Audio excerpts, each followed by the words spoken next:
Hello বন্ধুরা, কেমন আছো সবাই? আজকের ভিডিওতে আমি তোমাদের সঙ্গে শেয়ার করব এই সপ্তাহের কাস্টমার রিটার্ন। অনলাইনে ব্যবসা করলে মাঝে মাঝে এমন কিছু রিটার্ন আসে যা দেখে সত্যি অবাক হতে হয়।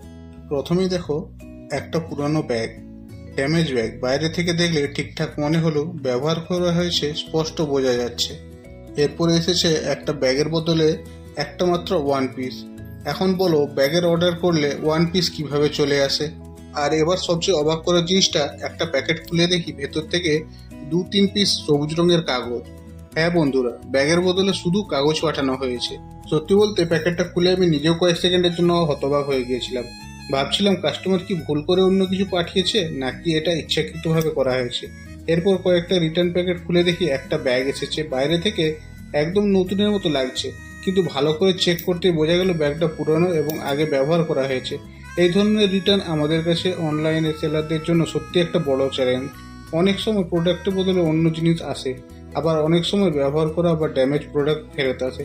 তবে এই সব অনলাইন ব্যবসার একটা অংশ, তাই প্রতিটা রিটার্ন খুব ভালো করে চেক করতে হয়। কমেন্ট করে জানাও এর মধ্যে কোন রিটার্নটা দেখে তোমরা সব থেকে বেশি অবাক হয়েছো। আর ভিডিওটা ভালো লাগলে অবশ্যই লাইক করে দাও আর চ্যানেলটাকে সাবস্ক্রাইব করে নাও।